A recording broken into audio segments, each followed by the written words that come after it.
अब शुरू होने जा रहा है देश का सबसे बड़ा मुकदमा, आपकी अदालत, रजत शर्मा के साथ।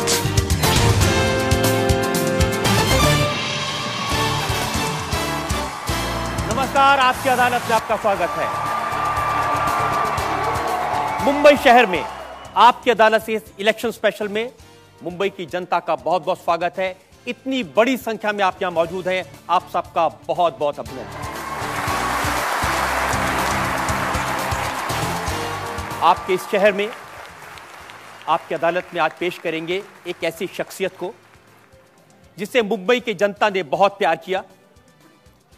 एक ऐसा इंसान जिससे आप प्यार कर सकते हैं, जिससे आप शायद नाराज हो सकते हैं, लेकिन उसे इग्नोर नहीं कर सकते। प्लीज वेलकम मुंबई की जनता के चहेते राज ठाकरे।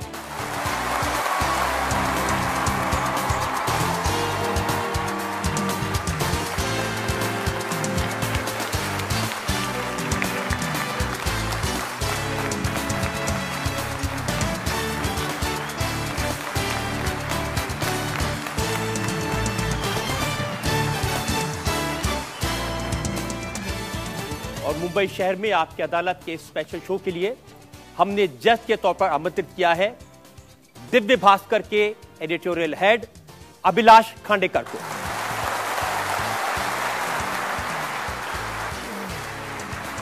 अभिलाष खांडेकर आज के जज।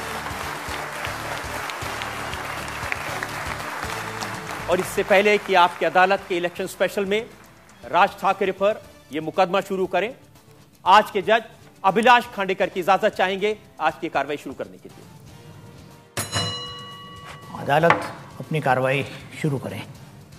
और इससे पहले कि राज ठाकरे पर इल्जाम लगे, हम इनसे सवाल पूछे, जनता की तरफ से सफाई मांगे, एक नजर डालते हैं राज ठाकरे के पॉलिटिकल करियर पर।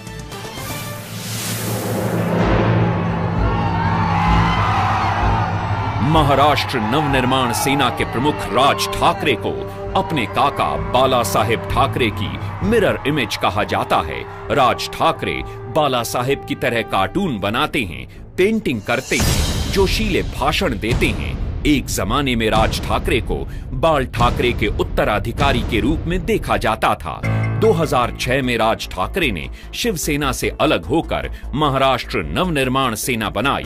राज ठाकरे की पार्टी ने मुंबई, पुणे और नासिक के म्युनिसिपल इलेक्शंस में अच्छी सफलता प्राप्त की। राज ठाकरे ने जिस अंदाज में आंदोलन खड़े किए, उसकी वजह से वो बाल ठाकरे की तरह हीरो बन गए। राज ठाकरे ने भी बाला साहेब की तरह खुद कभी चुनाव नहीं लड़ा। अब राज ठाकरे के सामने चुनौती है लोकसभा चुनाव की। आपकी अदालत में राज ठाकरे अपनी पैरवी खुद करेंगे।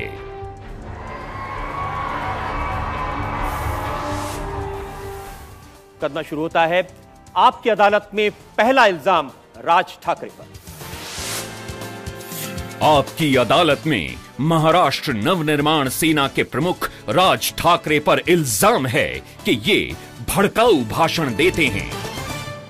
राज जी, आप ऐसे ऐसे बयान देते हैं कि सारे नेता आपसे डरते हैं।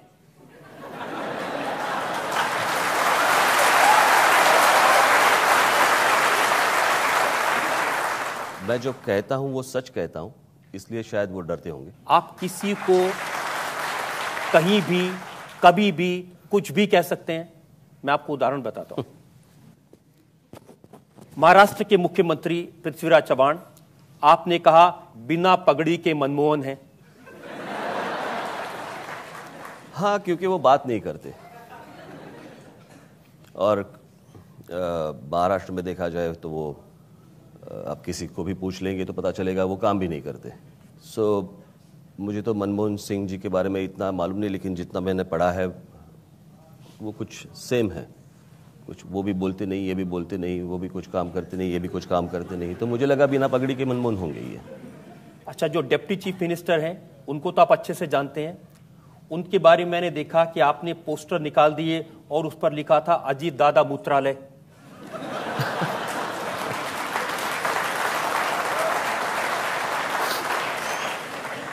वो है पोस्टर मेरे पास। वो मैंने नहीं निकाला था, हमारे पार्टी के लोगों ने निकाला होगा, बिल्कुल निकाला होगा, क्योंकि उन्होंने स्टेटमेंट ही इस तरह से किया था कि बहुत ही ऐसा क्या स्टेटमेंट कर दिया कि आपको अजीत दादा मूत्रालय बनाना पड़ा? उनका स्टेटमेंट बताऊं मैं? हाँ।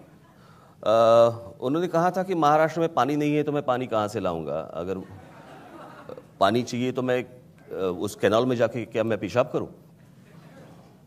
ऐसे कोई मिनिस्टर बोलता नहीं ना।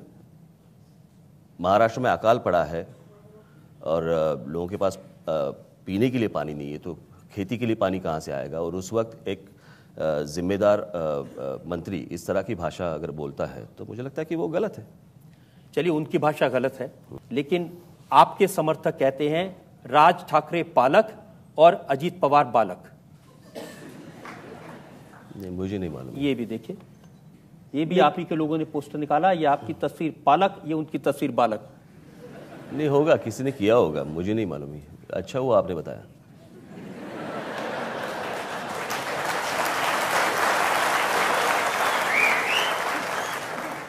ये तो ऐसी हल्की बातें हैं, लेकिन मैं आपको गंभीर बात बताता हूं। ये आपने कहा अगर अजीत पवार अपने आसपास पुलिस का घेरा हटा के आए तो अपने पैरों पर चलकर वापस नहीं जाएंगे। जी बिल्कुल कहा था। मैंने इसलिए कहा था क्योंकि मैं लास्ट ईयर मेरी एक 5 या 6 जगह पे मेरी रैली हुई थी और वहाँ पे तो पॉलिटिकल एलिगेशन तो होंगे ही रैलीज में। और एक जगह पे मैं गया था, वहाँ पे उनके लोगों ने कुछ पथराव किया था हमारी गाड़ियों के ऊपर। सो मुझे लगता है उस वक्त मैंने ये स्टेटमेंट। इसका मतलब जानते हैं? बिल्कुल। हाथ पैर तोड़ के बेचेंगे। बिल्कुल। और कहा कि घर में घुस के मारेंगे। बिल्कुल।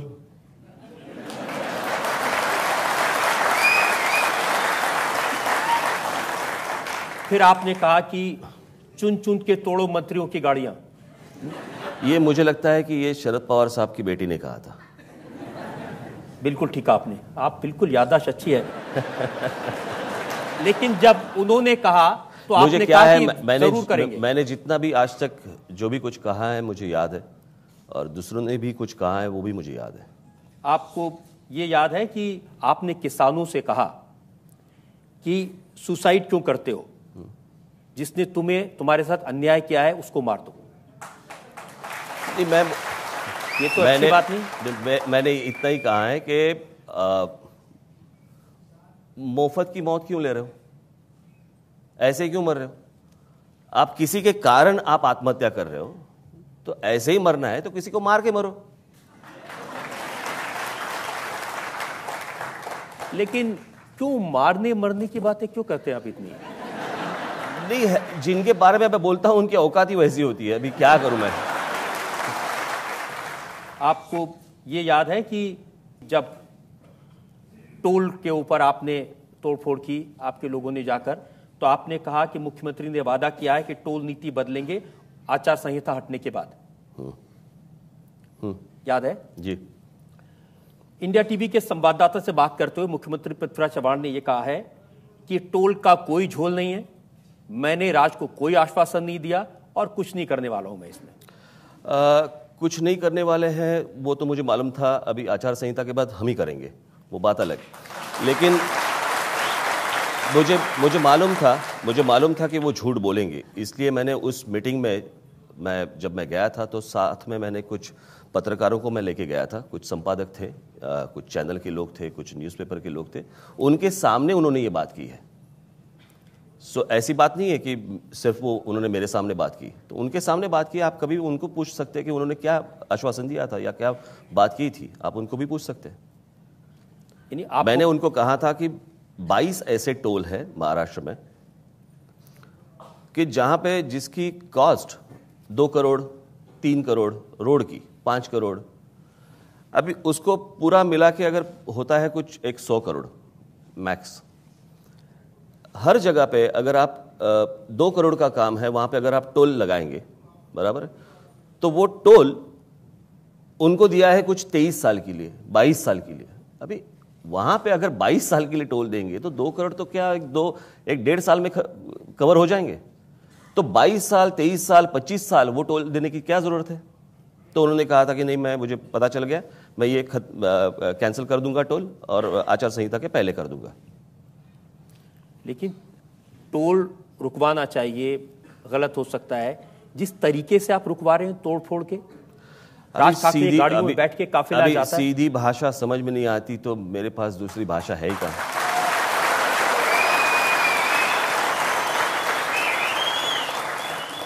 मैंने आज तक कभी शुरुआत में टेढ़ी बात नहीं की है, की होगी तो बाद में, लेकिन पहले मैं देता हूं, वो निवेदन देता हूं, उनको समझाता हूं, उनको बताता हूं, उसके बाद उनका कहना है कि चूंकि इलेक्शंस आ रहे हैं और अपनी तरफ अटेंशन डाइवर्ट करने के लिए, पॉपुलैरिटी के लिए ये बात तो मैं लास्ट 1.5 साल से 2 साल से चल रही है। उस वक्त तो इलेक्शन नहीं थे, और अपने देश में दूसरा कोई धंधा है ही नहीं इलेक्शन के सिवा।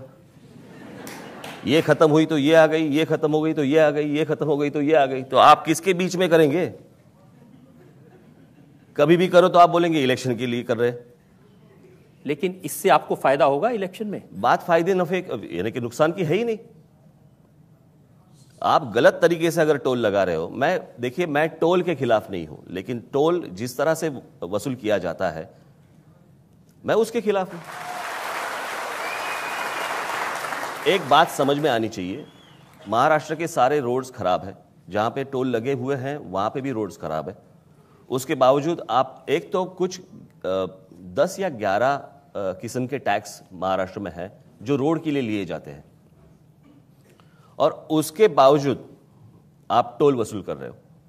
तो मैं एक नागरिक हूं, मुझे समझने का अधिकार है कि ये पैसा जा कहां रहा है, और अगर इतना पैसा आ रहा है तो मुझे अच्छी सुविधाएं क्यों नहीं मिल रही हैं, मुझे अच्छे रोड्स क्यों नहीं मिल रहे हैं।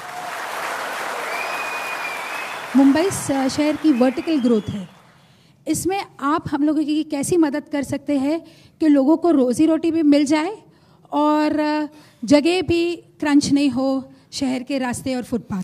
मैं बाहर रह के कुछ नहीं कर सकता, लेकिन सर हम एक्टिविस्ट हैं, हम लोग तो आपकी सपोर्ट कर सकते हैं ना, अगर आप आगे बढ़ोगे कुछ करने के लिए। नहीं, मैं उसके लिए सरकार चाहिए हाथ में, उसके लिए बाहर से कुछ नहीं होता। बाहर से मैं करना चाहता हूं तो आप लोग बोलते हैं कि मैं तोड़ फोड़ करता हूं। आपको कैसे सरकार हाथ में दे दे? आप तो चुनाव लड़ते ही नहीं है। क्या आप कहां चुनाव लड़ते हैं? बात चुनाव लड़ने की नहीं है, अगर सत्ता हाथ में आती है तो चीफ मिनिस्टर जरूर बनूंगा।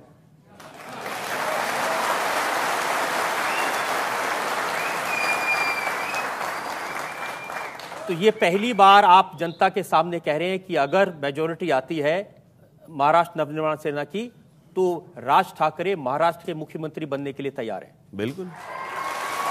और मुख्यमंत्री बनने की ऐसी कोई मेरी चाहत नहीं है कि मैं जाके उस वर्षा बंगले में जाके बैठ जाऊं। वो जो पावर होती है उसका सही ढंग से अगर इस्तेमाल करें तो मुझे लगता है मिरेकल्स होते, जो देखे हैं मैंने, जो गुजरात में देखे हैं। अपने यहाँ पे क्या होता है कि बहुत बार जो बैठते हैं कुर्सी के ऊपर वो मालिक बन के बैठते हैं, मुझे लगता है ट्रस्टी बन के बैठना चाहिए, और ट्रस्टी बन के नहीं बैठते इसलिए ट्रस्ट नहीं होता हमारा। जनता का ट्रस्ट भी है, तालियों से साफ साफ पता चल रहा है। लेकिन मुझे एक और ब्रेक के रुकना है और इल्जाम मेरे पास भी बहुत सारे बाकी हैं। हम एक और ब्रेक के रुकेंगे और ब्रेक के बाद आपकी अदालत में राज ठाकरे पर इल्जाम और सवाल आपका एक और। मैंने डिक्लेयर नहीं किया तो आप बोलेंगे कांग्रेस को सपोर्ट कर रहे हैं, मैंने मोदी जी को सपोर्ट किया तो आप बोल रहे क्यों कर रहे हैं। राजनाथ सिंह जो भारतीय जनता पार्टी के अध्यक्ष, मैंने बोला उनको मेरा सपोर्ट नरेंद्र मोदी को है, राजनाथ सिंह को नहीं। मेरा नाम इमरान मोदी है जी। क्या है? इमरान मोदी। इमरान मोदी।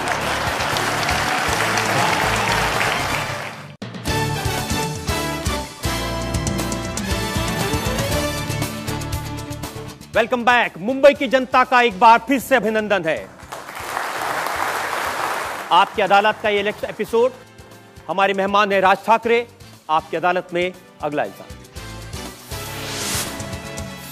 आपकी अदालत में महाराष्ट्र नवनिर्माण सेना के प्रमुख राज ठाकरे पर आरोप है कि ये सुविधा की राजनीति करते हैं। राज ठाकरे जी, चुनाव का मौका है, आप भी लोकसभा के मैदान में हैं और सब लोग कह रहे हैं कि चूंकि आजकल नरेंद्र मोदी की हवा है, आपने पहचान ली है, तो उनकी पूंछ पकड़ के आप भी अपना इलेक्शन जीतने की कोशिश कर रहे हैं। नहीं, मुझे किसी की पूंछ पकड़ने की जरूरत नहीं है। मुझे लगता है कि 2011 में जब मैं गुजरात के दौरे पे गया था। वहाँ पे 10-12 दिन का मेरा दौरा था और उस वक्त मैं जब मुंबई आ रहा था तब मेरी जो प्रेस कॉन्फ्रेंस हुई थी, उस वक्त मुझे जो पत्रकारों ने मुझे सवाल पूछे थे उसका मैंने जवाब दिया था। और उस वक्त मैंने 2011 में, यानी कि पॉलिटिकल सिनारियो पे Narendra Modi as a prime minister कहीं भी नहीं थे, उनका नाम भी नहीं था, कुछ नहीं था, भाजपा को तो मालूम भी नहीं था। तब वो आडवाणी जी की और सुषमा स्वराज जी की बात चल रही थी। तब मैंने गुजरात में मैंने ये कहा था कि नरेंद्र मोदी जैसी एक व्यक्ति इस देश की प्रधानमंत्री होनी चाहिए। जब किसी ने इस देश में किसी ने कहा नहीं था, तब राज ठाकरे ने कहा था। तब किसी को आपत्ति नहीं आई, तब किसी ने पूछा नहीं भाई तू क्यों नाम ले रहा है। ये तो मैं जानता हूं कि आप राजनीति के ऐसे चतुर खिलाड़ी हैं कि 1.5 साल पहले आप समझ सकते हैं, तो अच्छी बात है। लेकिन मुश्किल तो शिवसेना की है, गठबंधन उनका है और मोदी के पोस्टर आप लगा रहे हैं। नहीं, देखिए हमारे एक जो कैंडिडेट है उनने वो गलती की थी, जो उनको समझाया और वो उसके बाद वो पोस्टर निकालने को मैंने कहा था। और कहीं भी अगर आपको दिखाई दे, किसी भी मेरे 10 कैंडिडेट खड़े हैं, उसमें से एक ने ये गलती की थी, लेकिन बाकी मैंने किसी भी कैंडिडेट की यहाँ पे मोदी जी का फोटो आपको दिखाई नहीं देगा। चलिए फोटो आप हटा देंगे, लेकिन इसका क्या करेंगे? आप हर पब्लिक मीटिंग में कहते हैं कि अगर नरेंद्र मोदी को जरूरत पड़ेगी तो मन से उनकी सपोर्ट करेंगे। और इसमें गलती क्या है? राज ठाकरे जी, अलायंस शिवसेना और बीजेपी का है, होगा आप ना? कहां से बीच में आ गए? मुझे कोई बीच में जाने की जरूरत नहीं है। अगर मुझे एक आदमी का काम करने का तरीका अगर पसंद है, अगर उन्होंने जो भी काम किया है मैं उसका प्रशंसक हूं, अगर वो कल प्रधानमंत्री बनना चाहते हैं और अगर बनेंगे और मेरे जो उम्मीदवार है वो सांसद बन के अगर जीत के आते हैं, उसके बाद अगर मैं उनको सपोर्ट करूं तो उसमें गलती क्या है? गलती ये है, गलती की जनता को इंप्रेशन ये आ रहा है जैसे आपका अलायंस है नरेंद्र मोदी के साथ में, बीजेपी और मनसा का अलायंस है।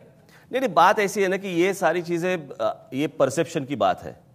मैंने जो कहा है वो मैंने मन से कहा है और जो मेरी इच्छा है वो मुझे प्रकट करने के लिए मुझे कोई रोक नहीं सकता। और जिसके लिए मैंने मेरे भाषण में भी मैंने कहा है कि नरेंद्र मोदी जी का नाम लेके या उनका चेहरा लेके मुझे वोट मांगने की जरूरत नहीं है। लेकिन अगर आज अगर स्थिति ऐसी है देश की, अगर वो ठीक से अगर ना संभाले, वहाँ पे अगर एक अच्छा नेता वहाँ पे ना बैठे, तो पर जो देश की परिस्थिति है वो बिगड़ सकती है। और ऐसी स्थिति में कल अगर पकड़ लीजिए, अगर मैं ये डिक्लेयर ही नहीं करता तो आप जैसे ही लोग मेरे को बोलते हैं अच्छा तो अंदर से कांग्रेस को सपोर्ट कर रहे हैं।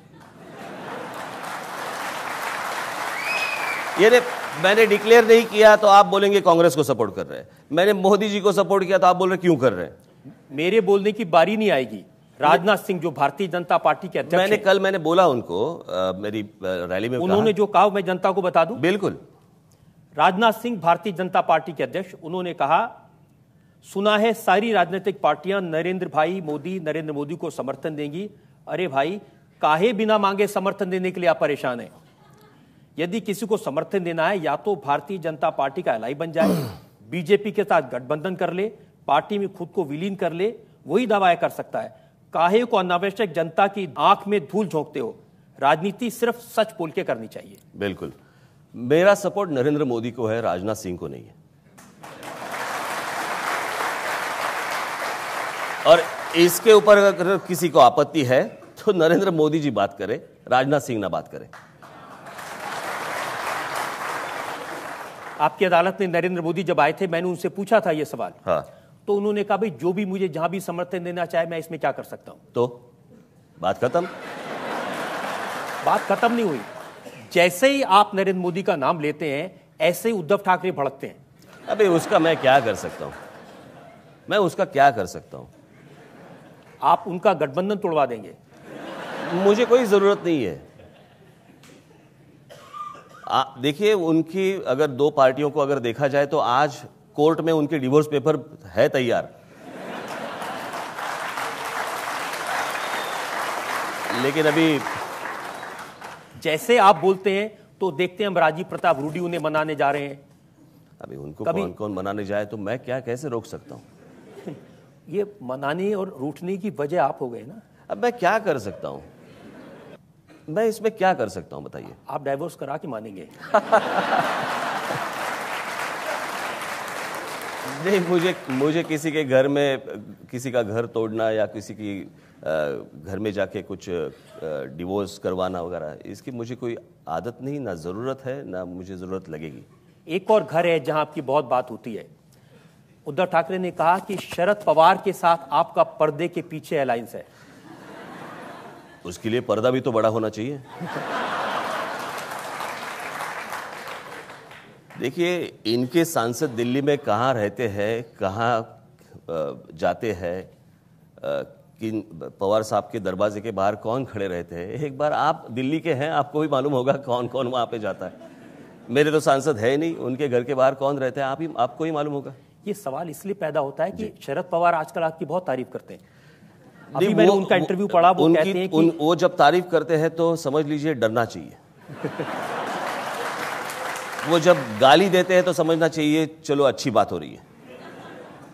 वो कहते हैं कि एमएनएस से डरना चाहिए, ये अच्छी बात है। वो कहते हैं एमएनएस को लाइटली नहीं लिया जा सकता, ये भी अच्छी बात है। उन्होंने कहा कि राज ठाकरे की पब्लिक मीटिंग में बहुत भीड़ आ रही है, वो सच है। तो अगर पवार साहब आपकी इतनी तारीफ कर रहे हैं तो कुछ ना कुछ तो मंशा होगी पीछे। अब उनको पूछिए, मेरी तो कुछ है नहीं। सब आके अगर मुझे आंख मारते हैं तो मैं क्या करूं।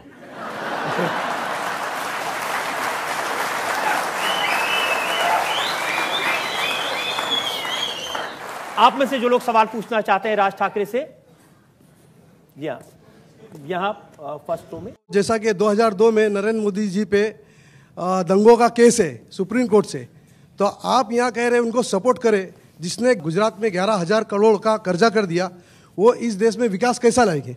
पहली बात तो यह है कि जो 2002 में हुआ वो किसी को पसंद है ऐसी बात नहीं है, लेकिन उसके बाद जिस तरह से गुजरात की जो डेवलपमेंट हुई है, मेरे पास बहुत सारे ऐसे मुस्लिम भाई आते हैं जो मेरे साथ बात करते हैं और कहते हैं कि जो अभी हुआ सो उसको कुछ नहीं कोई कर सकता, लेकिन अभी जिस तरह से वो डेवलपमेंट कर रहे हैं, बहुत सारे मेरे इंडस्ट्रियलिस्ट दोस्त हैं जो कुछ मुस्लिम हैं, उन्होंने मुझे कहा कि जिस तरह से वहाँ पे डेवलपमेंट हो रही है, जिस तरह से इंडस्ट्री को वहाँ पे लाने की कोशिश हो रही है, वो मुंबई के हैं, उन्होंने मुझे कहा कि मुझे आज लग रहा है कि जाके गुजरात में बैठ जाऊं।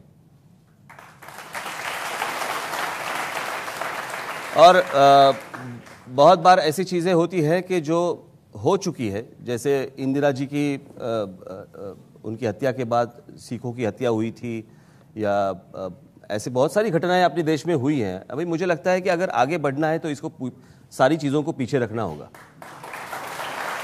लेकिन राज, मैं आपसे ये कहना चाहता हूं कि इनके जैसे जो लोग हैं जी, जिनके मन में 12 साल पहले की वो घटना आज भी ताज़ा याद है, बिल्कुल, हाँ, लोग मरे थे, जी, सड़कों पर कत्लेआम हुआ था जी, तो कैसे भूल जाए?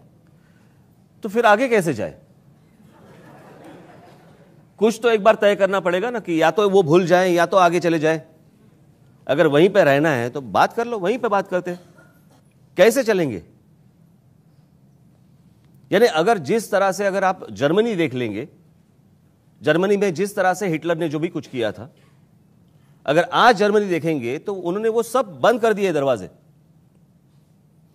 वहां के जो जर्मन लोग जो है उनकी तरफ आम आदमी जब देखता है, उनकी तरफ जो बाकी देशों के जो लोग देखते हैं, वो ये नहीं देखते कि ये हिटलर की कंट्री से है। जो हुआ था वो उन्होंने बंद कर दिए दरवाजे, वो सारी चीजें भूल गए, और जर्मनी डेवलप कैसे हो जाए, आगे कैसे बढ़े, इसके लिए वो सोच रहे हैं। क्या इस बात की गारंटी दे सकते हैं कि आगे नहीं होगा? तब तो शायद कोई भूलने की बात सोचे। इसकी गारंटी मैं कैसे दूं? महाराष्ट्र में नहीं होगा ये मैं दे सकता हूं। आप महाराष्ट्र से निकलकर राष्ट्रीय राजनीति में कब आ रहे हैं?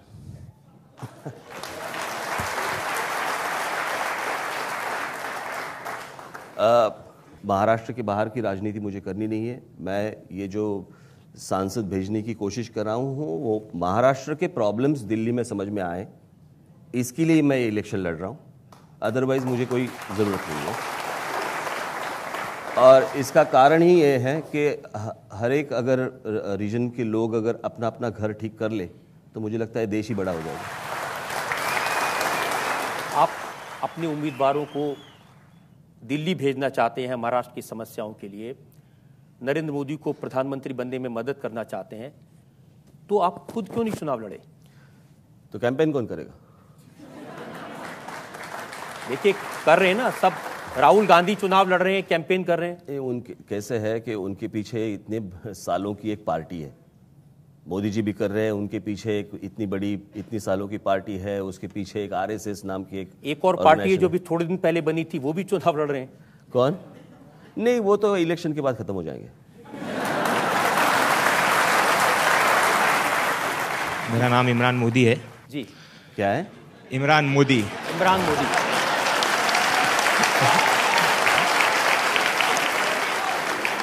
जी इमरान साहब, आपको लेके घूमना चाहिए।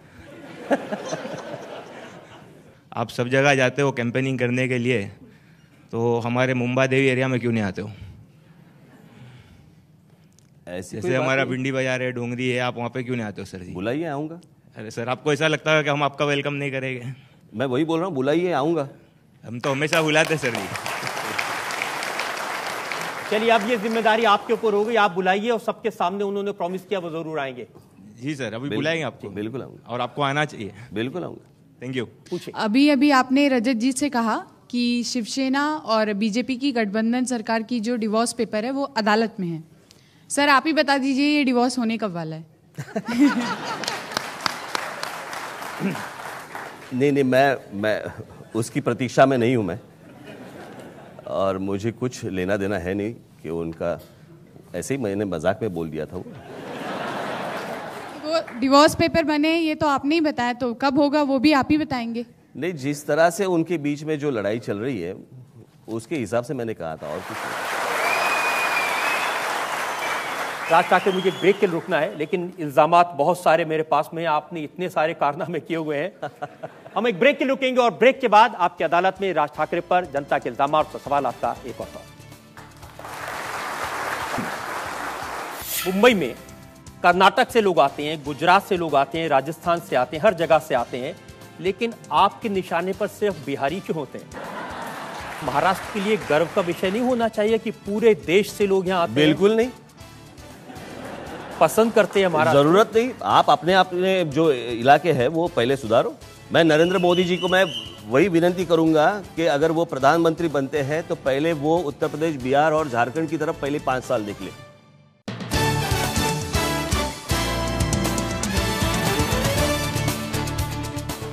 Welcome back. मुंबई में एक बार फिर से आपका स्वागत है। राज ठाकरे आपकी अदालत में है। चुनाव के मौके पर आपकी अदालत के इस इलेक्शन स्पेशल में राज ठाकरे पर अगला इल्जाम। आपकी अदालत में महाराष्ट्र नवनिर्माण सेना के प्रमुख राज ठाकरे पर इल्जाम है कि ये नफरत की सियासत करते हैं। आपको थोड़ा बुरा लग रहा होगा, लेकिन मैंने सोचा कि यहां महाराष्ट्र नवनिर्माण सेना के सैनिक हो तो भी मैं रिस्क ले लेता हूं आपसे पूछने का। और पहले तो आप मुझे बता दीजिए कि मैं सीधा पूरा साबुत वापस चला जाऊंगा दिल्ली? जी बिल्कुल, मैं आपको एयरपोर्ट छोड़ने के लिए आऊंगा। मुंबई में कर्नाटक से लोग आते हैं, गुजरात से लोग आते हैं, राजस्थान से आते हैं, हर जगह से आते हैं, लेकिन आपके निशाने पर सिर्फ बिहारी क्यों होते हैं? उत्तर प्रदेश और बिहार से जो लोग आ रहे हैं यहाँ पे, हर एक आदमी, हम लोग बोलते हैं कि हम लोग काम करने के लिए आ रहे हैं, लेकिन यहाँ पे जब वो आते हैं कुछ समय के लिए वो काम करते हैं, काम करते रहते हैं, लेकिन आहिस्ता आहिस्ता पता चलता है आपको वो अपनी अपनी कॉन्स्टिट्यूंसी बना रहे हैं। एक एग्जाम्पल देता हूँ कि आजमगढ़ या प्रतापगढ़ से कहीं एक आदमी आया जिसने एक बहुत ही वाहियात स्टेटमेंट उस दिन किया जिसका नाम है अबू आजमी। वो आदमी महाराष्ट्र में आता है और यहां पे आने के बाद 2 जगहों से चुन के आता है। आप वो 2 जगहें जाके देखिए, मैं आपको लेके जाऊंगा। वहां पे यहां पे रहने वाले जो लोग हैं बरसों से, वो है नहीं। वो उत्तर प्रदेश से आए हुए जो कुछ लोग हैं जिनको वहां पे बसाया गया है, उनसे वो चुन के आते हैं। तो ये जो राजनीति जो कर रहे हैं काम के नाम से, मैं उसके खिलाफ हूं। जैसे अगर देखा जाए, मेरे ऐसे बहुत सारे दोस्त हैं, यहां पे भी आए होंगे। मेरे एक दोस्त है मिस्टर सुरेश गुप्ता, जो मेरे मित्र है, ओरिजिन होगा उनका उत्तर प्रदेश का, अच्छी मराठी बोल लेते हैं, मराठी स्कूल में पढ़े हैं, उनको कभी दिक्कत नहीं आई, मुझे भी कभी लगा नहीं कि वो बाहर के हैं। मेरे बहुत सारे गुजराती दोस्त हैं, बहुत सारे मुस्लिम दोस्त हैं।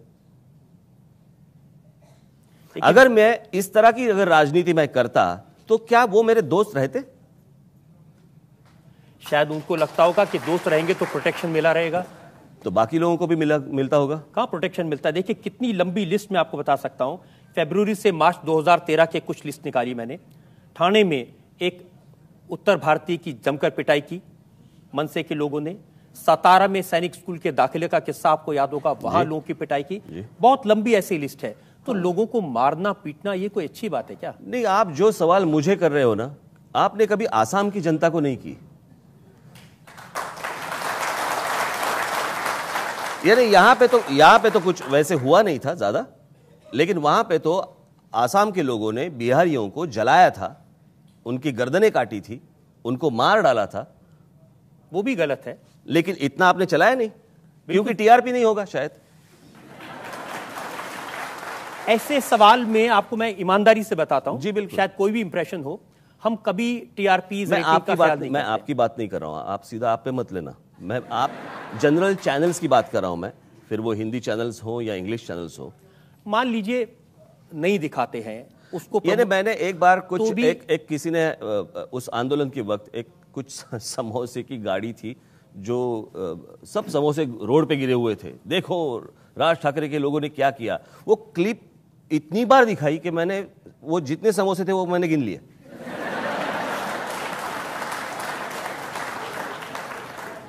लेकिन लोगों में डर तो है। ये देखिए पूरी कवर स्टोरी, मराठी भावनाओं को उभारने की एमएनएस के नेता की कुटिल चाल देश के लिए घातक। ये किसने लिखा है? ये इंडिया टुडे मैगजीन है, उसकी पूरी कवर स्टोरी।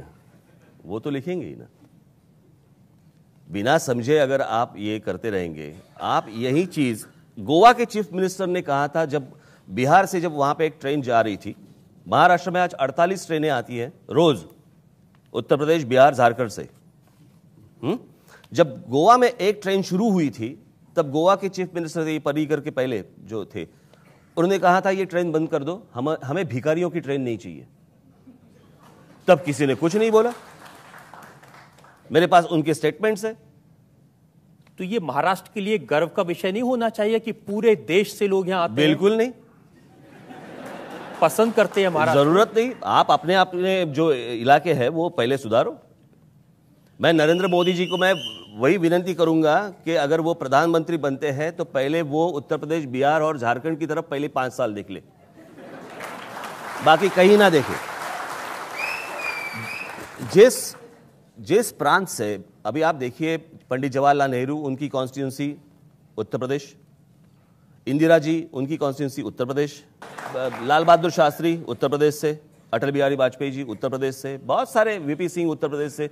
इतने प्राइम मिनिस्टर्स जिस स्टेट से आज तक हुए हैं, उस स्टेट से लोग काम के लिए बाहर निकल रहे हैं, वो कोई अच्छी चीज नहीं है। अगर इतने प्रधानमंत्री वहां से जाने के बाद अगर वहां के लोगों को अगर रोजगार नहीं मिल रहा है और रोजगार के लिए वो अगर बाहर निकल रहे हैं, वो शर्म की बात है। और उनका पूरा बोझ महाराष्ट्र क्यों ले ले? और अगर महाराष्ट्र को अगर ये बोझ उठाना है तो एक्स्ट्रा पैसे दे दे। लेकिन अगर वहां से काम करने के लिए यहां लोग आ जाएं, तो आप उनको क्रिमिनल्स कहेंगे, आप उनको अपराधी कहेंगे? आप पुलिस स्टेशन में जाइए, पुलिस रिकॉर्ड्स देख लीजिए, और लास्ट 10 साल में, 15 साल में आप क्राइम रेट महाराष्ट्र का देख लीजिए, और उसमें सबसे ज्यादा कौन लोग हैं वो भी आपको पता चलेगा। मैं थोड़ी रिसर्च की थी। ये मुझे मालूम होता तो मेरी रिसर्च भी मैं लेके आता। मुंबई पुलिस की वेबसाइट पर तो नाम नहीं है, लेकिन नागपुर और पुणे की जो पुलिस की साइट्स हैं उस पर जो जानकारी है, और मैं कोई बहुत एक्सपर्ट नहीं हूँ सरनेम के मामले में, लेकिन ये नाम है गवली, कांबले, मांजलकर, शिंदे, ये यूपी बिहार के तो नहीं लगते नाम। देखिए, हर एक स्टेट में तो इस तरह के लोग तो होते ही है, हर स्टेट में जाएंगे तो आपको मिलेंगे, लेकिन परसेंटेज किसका ज्यादा है? जैसे आप जब क्रिमिनल्स देखते हैं तो आपको मराठी पहले दिखाई दिए होंगे, मैं जब देखता हूं तो मुझे यूपी बिहार के पहले दिखाई देते हैं। और बात किसी के रहने या ना रहने की नहीं है। ऐसे बहुत सारे लोग हैं जो बाहर से आए हैं, जो अच्छी तरह रह रहे हैं यहां पे। ऐसे बहुत सारे नॉन महाराष्ट्रन भी हैं जो बरसों से यहां पे रह रहे हैं।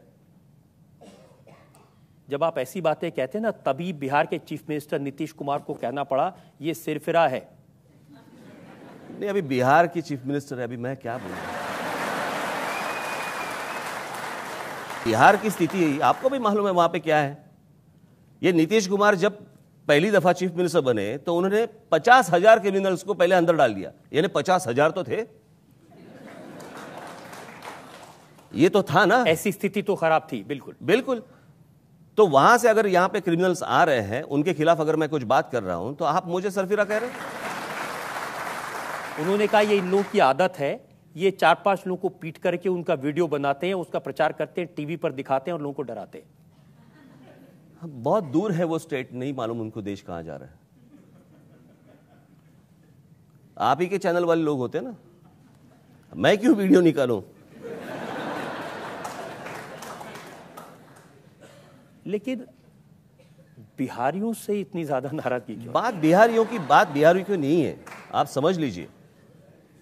बात यह है कि मैंने कल ही परसों किसी को कहा था कि देखिए, मुंशी प्रेमचंद जी अगर आएंगे, हरिवंश राय बच्चन जी अगर आएंगे, राज ठाकरे रेड कारपेट डाल देगा। उनका स्वागत करेंगे और अमिताभ बच्चन का नहीं करेंगे। क्यों नहीं करूंगा? उस दिन तो मेरे साथ में थे। लेकिन उसके पहले क्या उसके था? पहले आपने कहा कि इनका उत्तर प्रदेश से ज्यादा प्रेम है, इन्होंने स्कूल वहां बनाया, महाराष्ट्र में क्यों नहीं बनाया? आप क्या करते हैं, आधा स्टेटमेंट ले लेते हैं, मेरा पूरा स्टेटमेंट लेते नहीं। जो उस वक्त मैंने कहा था वही चीज मैंने उनके सामने भी कही। मुझे लगता है कि अमिताभ बच्चन, लता मंगेशकर जी, सचिन तेंदुलकर, इनको किसी स्टेट के एम्बेसडर नहीं बनने चाहिए, ब्रांड एम्बेसडर। वो इस देश के ब्रांड एम्बेसडर से। और मैंने उस वक्त कहा था कि जब मैं मराठी की बात करता हूं तो आप मुझे बोलते हैं ये प्रांतीय है या ये संकुचित है। मैं बोलता हूं कि हर एक आदमी को अपने स्टेट के प्रति प्यार होता है। अमिताभ बच्चन जी को अगर उनके स्टेट के प्रति प्यार है, उन्होंने इलाहाबाद में इलेक्शन लड़ी थी, उन्होंने भोजपुरी फिल्मों में काम किया था, जो भी कुछ है, एक उन्होंने कन्याशाला निकालने का वहां पे प्रस्ताव रखा था वगैरह वगैरह। तो इतने बड़े कलाकार को अगर अपने स्टेट के प्रति, अपने राज्य के प्रति अगर प्यार हो सकता है, तो राज ठाकरे बहुत छोटा आदमी है, उसको अपने स्टेट के प्रति प्यार नहीं होगा क्या? मेरा सिर्फ इतना ही कहना था। आप लोगों ने क्या किया, पहले का उठा लिया। लेकिन कुछ ना कुछ तो बदला है क्या? क्योंकि उस समय तो अमिताभ बच्चन को माफी मांगनी पड़ी। किस? नहीं, वो एपिसोड अलग था। वो जया बच्चन जी का एपिसोड था, वो अमिताभ बच्चन जी का एपिसोड नहीं था। तो आपको भी मालूम होगा। हाँ। तो आप भी बताइए ना। लेकिन अब जब मैंने देखा, अब मैं आपकी पूरी बात बताता हूं जी। आपने अपना भाषण शुरू किया, आदरणीय अमिताभ बच्चन साहब, भारतीय फिल्म के इतिहास में पिछले 100 वर्ष में इतना बड़ा कलाकार न हुआ है न होगा। बिल्कुल बिल्कुल, उसमें क्या है? तो आपका नजरिया तो बदला है ना। पहले तो आप, यही तो मैंने बात की थी कि इतना बड़ा कलाकार जो आज तक हुआ नहीं है, और ये मैंने पब्लिकली कहा है, तो ऐसे नहीं है कि मैंने उस वक्त कहा था। 2008 या 2008 के मार्च के शिवाजी पार्क मैदान में जो मेरा भाषण हुआ था, उसका फुटेज भेज देता हूं। उसमें और उसमें कुछ फर्क नहीं है। फिर आपके नजरियों में फर्क आ गया। मेरे नजरिए में मतलब हाँ। आप जब बोलता हूं ना, तब आप सारे चैनल्स के प्रतिनिधि हैं, ऐसे पकड़ लीजिए। मैंने तो उस पर अबू आजमी का बयान देखा, उन्होंने कहा अमिताभ बच्चन के साथ स्टेज शेयर करके राज ठाकरे ने गद्दारी की है। किसके ऊपर हम लोग बात करें, वो भी तो कुछ है कि नहीं। जिस आदमी ने इतनी गंदी स्टेटमेंट जो निकाली अभी, जिसकी बहू ने शर्म महसूस किया कि अगर ये मेरे ससुर ने बोला है तो मुझे शर्म आती है, ऐसे आदमी के बारे में हम लोग बात क्या करें? मैं आपसे बिल्कुल सहमत हूं। जिसके घर में जिसका स्थान नहीं है वो बाहर आके क्या बात करेगा? जिसकी नज़र में अपने यहाँ की औरतों के बारे में इस तरह के ख्याल है, उस आदमी के बारे में हम लोग क्या बात करें? बिल्कुल आपकी बात सही है, मैं बिल्कुल सहमत हूं। अबू आजमी ने और उनकी पार्टी के अध्यक्ष मुलायम सिंह यादव ने क्या बात की? उन्होंने जो महिलाओं के बारे में उन्होंने कहा, शायद वो कुछ को कभी कोई माफ नहीं कर सकता उसको। बिल्कुल। और उनके स्टेटमेंट के बारे में हम लोग क्या बात करें? लेकिन ये तो आप जानते होंगे, सुप्रीम कोर्ट ने, ये मई 8, 2010 का फैसला है, सुप्रीम कोर्ट ने महाराष्ट्र नवनिर्माण सेना के प्रमुख राज ठाकरे से कहा कि वो उत्तर भारतीयों को निशाना बनाकर उकसाने वाले भाषण देने से बाज आए। क्या है अभी सुप्रीम कोर्ट में कौन सी मेरी फुटेज गई है मुझे नहीं मालूम। बहुत बार ऐसे होता है कि मैं यहाँ पे मराठी में एक चीज़ बोलता हूँ जहाँ पे बहुत सारे हिंदी और इंग्लिश चैनल्स पे उसका ट्रांसलेशन गलत तरीके से दिखाते हैं। मैं आपको एक बात बोलता हूँ, यहाँ पे एक लड़का है, आज भी है, वो एक चैनल में काम करता है। जब मेरा भाषण एक जगह पे हुआ था, उसके बाद मैं ऐसी कुछ चीज़ मैंने कही थी और वहाँ पे चैनल पे वो जो एंकर लड़की थी वो कुछ गलत बता रही थी। वो लड़के ने उसको फ़ोन करके बताया कि आप गलत बता रही है, उन्होंने ऐसे नहीं कहा है। तो उस लड़की ने कहा, शट अप, तुम तुम्हारा काम करो, हम हमारा काम करेंगे। इसका मतलब क्या है? ये ठीक नहीं है। तो अगर मैं जो बोल रहा हूं, अगर गलत तरीके से ट्रांसलेट करके अगर आप दुनिया को दिखा रहे हो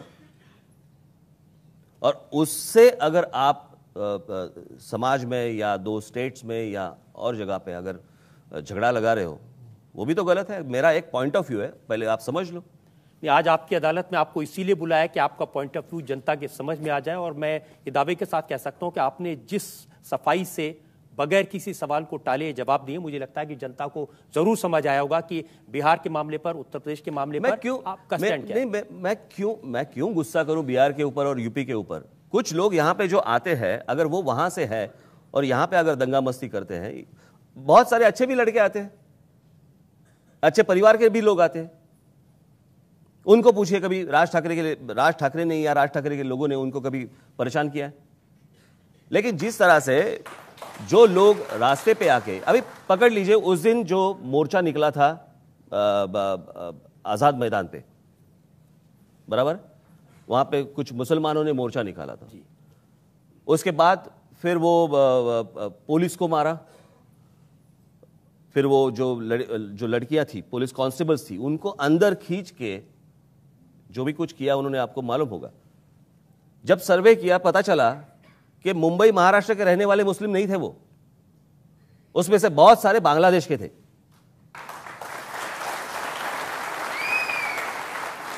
और ये जब आते हैं तो थ्रू बिहार, थ्रू उत्तर प्रदेश, वहां से आते हैं, क्योंकि रास्ता ही वही है। अभी बांग्लादेश से आना है तो आप केरला से स्टार्ट नहीं कर सकते ना।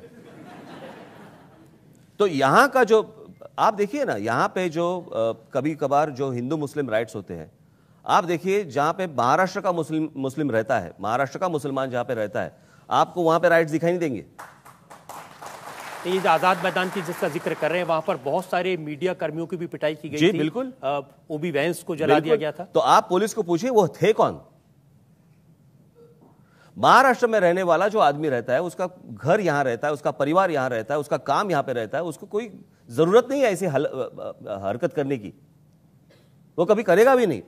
जो बाहर से आते हैं वही ऐसी हरकतें करते हैं। तो इसका इलाज ये है कि उत्तर प्रदेश में, बिहार में ऐसी डेवलपमेंट की जाए कि लोग वहां से यहां आने के लिए, तरीका तो वही होगा ना, और क्या होगा। तो जो महाराष्ट्र के बड़े बड़े उद्योगपति, उनको कहिए वहां कुछ उद्योग लगा दें जाके। टाटा भी तो गए थे वहां पे, जमशेदपुर में, कब पहुंचे वहां पे। लेकिन वहां की स्थिति ऐसी है कि कोई इंडस्ट्रियलिस्ट वहां पे जाने के लिए डरता है, क्योंकि इंडस्ट्री निकालने के पहले ही उनको प्रॉफिट चाहिए। बाकी लोगों को कौन सा इंडस्ट्रियलिस्ट देगा? तो मुझे लगता है कि एक प्रधानमंत्री के नाते नरेंद्र मोदी जी वहां पे ध्यान दें, वो 3-4 स्टेट के ऊपर, और उनको अच्छा बनाए, ताकि बाकी जो स्टेट्स हैं उनका बोझ कम हो जाए और झगड़े भी कम हो जाए। एक और ब्रेक के लिए मैं रुकता हूं और ब्रेक के बाद आपकी अदालत में राज ठाकरे पर इल्जाम और सवालात का एक और। उद्धव से जब किसी ने पूछा तो उन्होंने कहा कि ताली एक हाथ से थोड़ी बजती है, थोड़ी वो आगे बढ़े, थोड़ा मैं आगे बढ़ूं। न्यूज़पेपर में लिखते हैं ताली एक हाथ से नहीं बजती, तो मैं क्या न्यूज़पेपर पे ताली मारूं? क्या करें? फोन उठाए बात कर ले, अगर होता तो होता, नहीं होता तो नहीं होता। कभी कभी दर्द देने वालों को भी इलाज करना चाहिए। नहीं कुछ मेरी थोड़ी झंडू की फैक्ट्री है।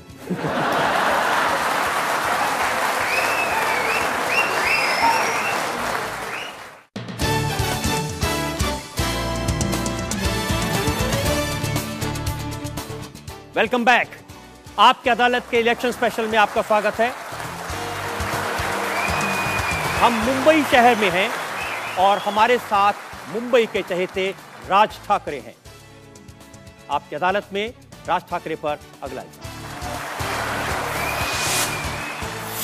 आपकी अदालत में महाराष्ट्र नवनिर्माण सेना के प्रमुख राज ठाकरे पर आरोप है कि ये परिवार के प्यार को भुला बैठे हैं।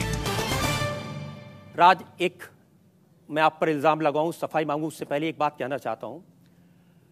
आज के 19 साल पहले इसी शहर में, मुंबई में, हमने आपकी अदालत किया था जिसमें बाला साहब ठाकरे थे। और जिस दिन वो शो टेलीकास्ट हुआ था, सड़कों पर ट्रैफिक नहीं था, लोग नहीं थे, इतना उनको देखा था। मैं पाकिस्तान गया तो वहां भी लोगों ने बताया कि उन्होंने बाला साहब ठाकरे का शो देखा था।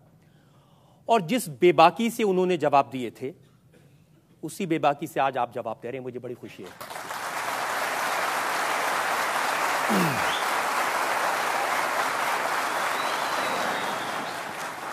इस बात से तो आप इनकार नहीं करेंगे कि आप में वही अंदाज है जो बाला साहब में था। आप भी उसी तरह कार्टूनिस्ट हैं, आप भी उसी तरह जवाब देते हैं, आपके भाषण में उसी तरह का जोश होता है। आप उस परिवार का एक अंतरंग हिस्सा रहे, फिर आज तक लोग नहीं समझ पाए कि क्यों छोड़ दिया आपने। क्यों मुझे फ्लैशबैक में घिसट रहे हो? जब मैं फ्लैशबैक में चला गया तो आप भी थोड़ा चले जाइए। अगर सच पूछे तो मेरी आज बीवी यहाँ पे है नहीं, लेकिन उसको मालूम है। सच पूछे तो मैं ये राजनीति से मैं दूर जाने वाला था, मुझे ये चाहिए नहीं था। लेकिन जिस तरह से लोग आते गए, जो उनकी जो उम्मीदें थी, मुझे समझ में नहीं आया मैं क्या करूं। फिर मैंने सोचा कि मैं एक महाराष्ट्र की टूर ले लूं, हर डिस्ट्रिक्ट में जाऊं, पूछताछ करूं, बात करूं। और जिस तरह से मुझे रिस्पांस मिलने लगा, उसके बाद मैंने सोचा कि पार्टी शुरू करनी चाहिए। और पॉलिटिकल पार्टी शुरू करनी, जब बाला साहब जब थे, जब शिवसेना के चीफ थे, वो उनके सामने एक पॉलिटिकल पार्टी खड़ी करना, ये कोई मजाक की बात नहीं थी। तो ये कोई बहुत मुझे मज़ा आया पार्टी निकालने के लिए, मुझे बहुत मज़ा आया एक परिवार को छोड़ने के लिए। हमारा अगर परिवार देखें तो आपको पता चले कि बाला साहब और मेरे पिताजी सगे भाई, और मीनाताई जिनको हम लोग माँ बोलते हैं, माँ और मेरी माँ, ये दोनों सगी बहनें। यानी मेरे लिए वो चाची भी थी और मेरे लिए मौसी भी थी। ये रिसर्च करते हुए पढ़ा मैंने, और बहुत सारी छोटी छोटी कहानियां मुझे पढ़ने को मिली, लोगों ने बताई आपके बारे में। जब पूछ रहा था मैं इतना सा था जब सब छोटा था। अभी एक चीज़ वो बताते हैं कि जब बाला साहब जेल में थे तब मुझे वो वहाँ पे लेके गए थे, येरोड़ा जेल में वगैरह वगैरह, मुझे नहीं मालूम। लेकिन जब मैं छोटा था तब से बाला साहब मुझे हर जगह पे, हर रैली में, हर जगह पे लेके जाते थे। अभी उस छोटे उम्र में जो भी मेरे ऊपर जो संस्कार होते गए, सो मुझे लगता है कि आज आपको चोट लगी तो उन्होंने सहलाया, आपको उंगली पकड़ के चलना सिखाया, चाहे पॉलिटिकल पार्टी बनाने के लिए। ये रिश्ता तोड़ना कोई नहीं, मैंने तो रिश्ता नहीं तोड़ा। अगर आपको याद होगा तो मैं जब मैंने पॉलिटिकल पार्टी शुरू की, वो शुरू करने के बाद भी हमारी फोन पे बात होती ही रहती थी। दो तीन बार मैं। लेकिन आपने उनको दुख तो दिया ना, तो मुझे क्या सुख मिला?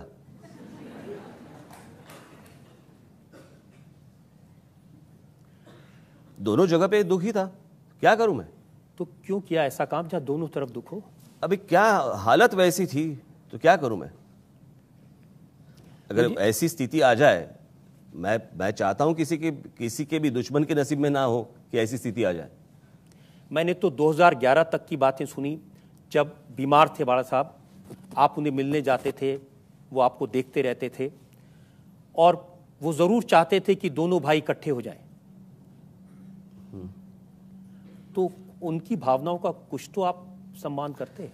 उनकी भावनाओं का सम्मान तो मैं हर वक्त करते आया हूं, करूंगा, उसमें कोई डाउट नहीं। लेकिन जो परिस्थिति जो है वो वैसे नहीं है। अभी आपको नहीं लगता कि जो आपकी पार्टी के कार्यकर्ता होंगे, जो शिवसेना के कार्यकर्ता होंगे, वो चाहेंगे कि दोनों भाई इकट्ठे हो जाएं? नहीं, देखिए ये कौन नहीं चाहेगा? आप नहीं चाहते लगता है? मैं भी चाहता हूं, लेकिन बात आप समझ नहीं रहे हैं।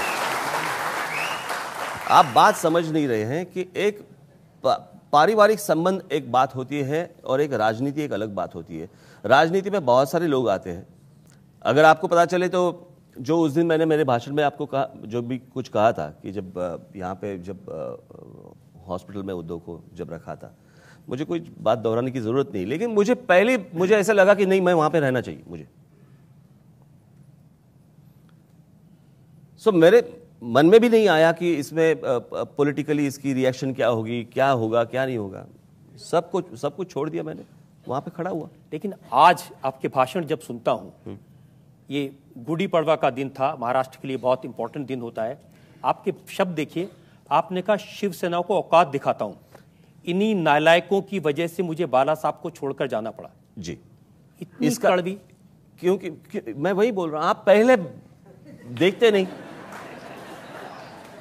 क्या होता है, आप पहले एक तो पहले का आधा ले लेते हैं या तो बाद में का आधा ले लेते हैं, आप पूरा देखते ही नहीं। जब सामना न्यूज़पेपर में मेरी औकात निकाली, तब मैंने कहा मैं मेरी औकात दिखा दूंगा। उनके एडिट पेज पे जो लिखा था गडकरी और मेरे बारे में, उसमें जो लिखा था उसका वो जवाब था।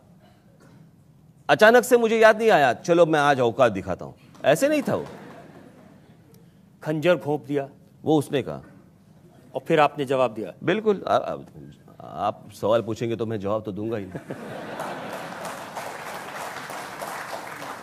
बच्चे जैसे लड़ते हैं ऐसे लड़ाई हो रही है?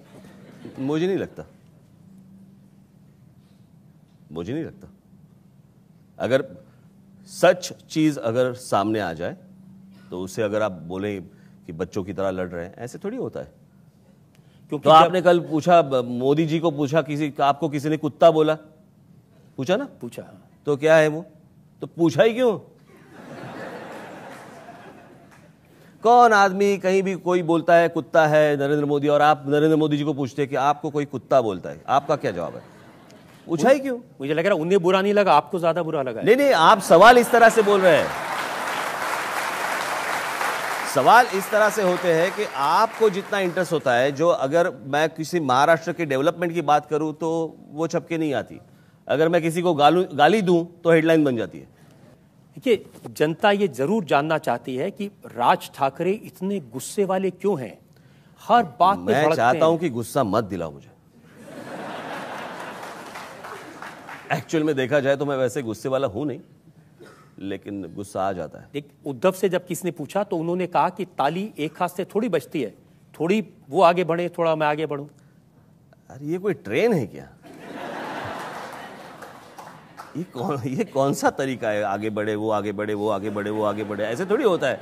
अगर बात करनी है तो बात करनी है। जैसे अभी नितिन गडकरी जी ने मुझे कहा कि मुझे मिलना है, या गोपीनाथ मुंडे ने मुझे कहा कि मिलना है, बराबर है। न्यूज़पेपर में लिखते हैं ताली एक हाथ से नहीं बजती, तो मैं क्या न्यूज़पेपर पे ताली मारूं?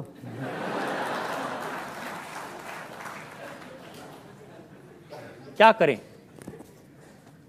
फोन उठाए बात कर ले, अगर होता तो होता, नहीं होता तो नहीं होता। लेकिन राजनीति के हिसाब से देखें तो महाराष्ट्र नवनिर्माण सेना और शिवसेना जब अलग अलग लड़ते हैं तो इसका नुकसान तो होगा इलेक्शन में। क्यों होता है? जब उनके लोग चुन के आते हैं तब नुकसान नहीं होता, जब हारते हैं तब नुकसान होता है। ये कौन सा तरीका है देखने का? जब उनके एमपी चुन के आते हैं तो वहां पे नुकसान नहीं होता, जैसे कि मेरी पार्टी नहीं वहां पे। और जहां पे वो हारते हैं तो बोलते कि इनकी तरह वजह से हुआ ना पिछले लोकसभा चुनाव में मुंबई में, इसीलिए सारी सीटें हारे क्योंकि वहां। अरे तो वो इलेक्शन ना लड़े फिर।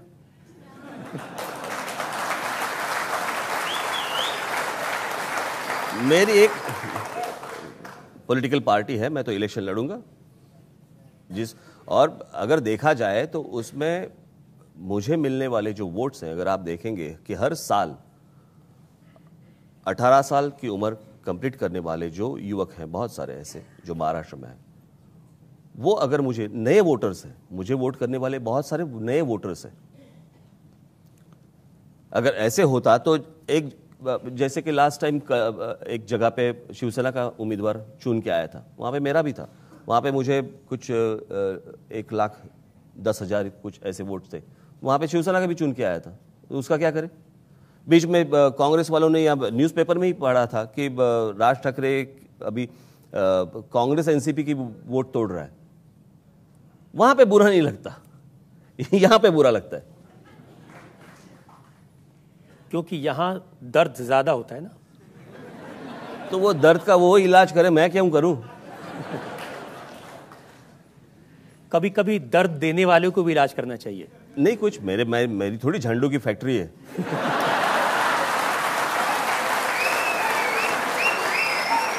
लेकिन आपकी बात से एक बात मुझे जरूर समझ आई है कि किसी को कोशिश करने की जरूरत नहीं है, फोन उठाओ और बात कर लो जिसको बात करनी है। जब बाला साहब जब थे तब हम लोग बात कर रहे थे ना। हाँ, मैंने पढ़ा कि आप हॉस्पिटल गए थे उनको लेने। नहीं, जब मैं मातोश्री पे जाता था, जब बाला साहब जब बीमार थे तो मैं और उद्धव बात करते थे ना। उसके बाद नहीं, उसके बाद न्यूज़पेपर में बात करने की क्या जरूरत थी कि मैंने ताली के लिए हाथ आगे रखा है। अरे फोन उठाओ, बात कर लो। वो एक दिखावा था कि मैं साथ में आने के लिए तैयार हूं या जो भी कुछ है, वो एक बस दिखावा था, आगे कुछ नहीं था। आप नितिन गडकरी जी को पूछ लीजिए, या तो आफ्टर इलेक्शन या तो गोपीनाथ मुंडे जी को पूछ लीजिए, वो तो दोनों मुसीबत में फंसे हैं आपसे बात करके। अभी मैं क्या करूं। मैं क्या कर सकता हूं। राज ठाकरे साहब से सवाल करना चाहता हूं कि राज ठाकरे साहब, आपका बचपना आपके चाचा ने पाला पोसा बड़ा किया, आपको एजुकेशन दिया और इस हैसियत तक लाकर आपको रखा। ये एक चाचा का धर्म निभाया। क्या आप अपने भतीजे को यही मार्ग पे लाकर एक चाचा का एहसान वापस नहीं लौटा सकते?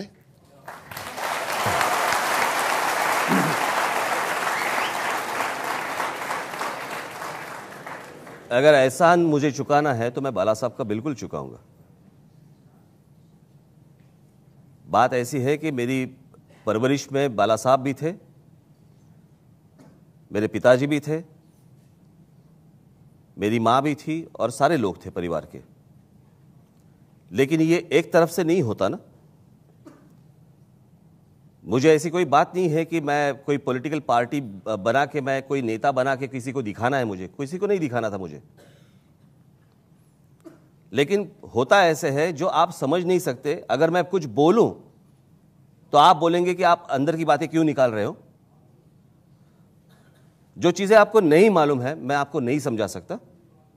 और मुझे लगता है कि मुझे जो भी कुछ करना था, जो भी मैं कुछ कर रहा हूं,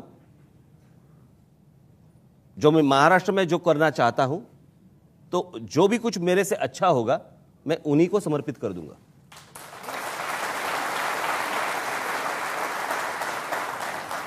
लोगों की चिंता ज्यादा इस बात पर है कि आप इलेक्शन कैंपेन के दौरान जो कड़वी बातें बोल, आप कह रहे हैं कि पुरानी बातें कहां से लाए। आपने तो ये बटाटा वड़ा चिकन सूप की बात की थी। जी, बात ऐसी है कि जब मैं एक चीज बताने जाता हूं तो सिर्फ यही चीज नहीं होती। बात यह है कि मैं वो चीज बहुत डिटेल में समझाता हूं। और किसी का खाना निकालना, ऐसी बात नहीं कि बाला साहब को खाना नहीं मिल रहा था। बात ऐसी है कि कल अगर आप मेरे घर पे खाना खाने आए और टेलीविजन चैनल पे मेरे खिलाफ दिखाए और तब मैं आपको बोलूं साला रात को खाना खाया मेरे घर पे और दूसरी दिन मेरे खिलाफ आप बात करते, उसको बोलते हैं खाना निकालना। जब मैं कुछ बात करूं आप बोलते हैं कि राज ठाकरे ने बाला साहब की पीठ में खंजीर खोपा। उसके बाद मैंने कहा कि अगर जो चीज मैं उनके सामने लेके गया, अगर जिसके पीठ में मैंने खंजीर खोपा उसको नहीं लगा कि मैंने पीठ में खंजीर खोपा है, दूसरे को क्यों लग रहा है? तो बात खाने की नहीं है, बात खाना निकालने की नहीं है, बात यह है कि जिसको वो जो लगा नहीं तो दूसरा क्यों बात कर रहा है? इतनी तो बात थी। अब समझ में आई आपकी बात मुझे।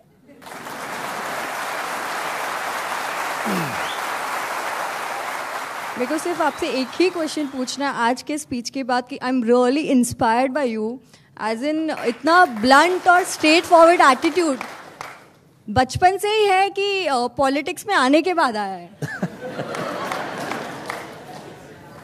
शायद मैं ऐसी रियली लाइकिंग इट एक्चुअली, ये युद्ध के लिए इज नेसेसिटी, यू नो।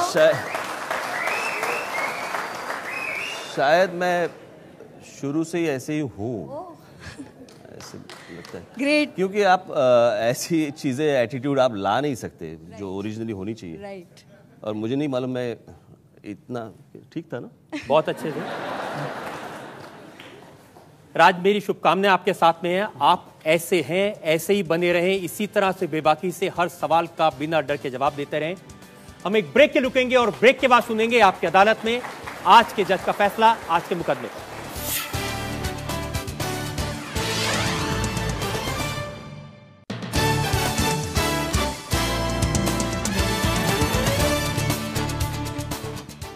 हमने राज ठाकरे से हर तरह के सवाल पूछे, उनके बयानों के बारे में। हमने राज ठाकरे से पूछा उनके निशाने पर कौन है उनके बारे में, परिवार के बारे में, और राजनीति के एक एक सवाल पर राज ठाकरे ने बड़ी बेबाकी से, बड़ी सफाई से जवाब दिए। अब वक्त है आपकी अदालत में आज की जज दिव्य मराठी के संपादक अभिलाष खांडेकर के फैसले का। मनसे के प्रमुख राज ठाकरे पर लगे विभिन्न आरोपों पर उन्होंने जो स्पष्टीकरण दिए हैं वे कुछ कन्विंसिंग है और कुछ कन्विंसिंग नहीं है। राज मुख्यमंत्री तो बनने की इच्छा रखते हैं, परंतु किसानों को यह कहकर भड़काने से बाज नहीं आते कि मरना है तो किसी को मार के ही मरो, या फिर उप मुख्यमंत्री के हाथ पैर तोड़ने की भाषा भी करते हैं, जो उन्हें नहीं करना चाहिए क्योंकि यह गैर कानूनी है और असंवैधानिक भाषा और व्यवहार भी है। वे नफरत की राजनीति तो करते हैं, किंतु महाराष्ट्र को वे बेहद प्यार करते हैं। मराठी मानुस के लिए वो लड़ते मरते हैं। उत्तर प्रदेश और बिहार के विकास की भी बातें वो करते हैं, जिससे उनमें यह पता चलता है कि उनमें राष्ट्र प्रेम है। लेकिन शिवसेना मनसे की यदि बात करें तो जैसा कि जनता चाहती है, वो यदि एकत्र हों तो महाराष्ट्र का ज़्यादा भला होगा। महाराष्ट्र को जात पात की राजनीति से निकालने की भाषा यदि राज करें तो ज़्यादा पॉपुलर होंगे। राज को बहुत ही सीरियस लीडर की तरह देखा जाता है। आज के फैसले में मैं यह कहना चाहूँगा कि वे कभी कभी हंसने का भी प्रयास करें।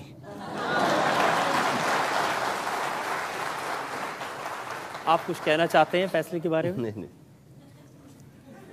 आपकी अदालत में आज हमने मुकदमा चलाया राज ठाकरे पर, और राज ठाकरे सिर्फ मुंबई के नहीं, सिर्फ महाराष्ट्र के नहीं, पूरे देश के नेता हैं। पूरे देश में इनको लेकर के उत्सुकता है, लोग जानना चाहते हैं इनके बारे में।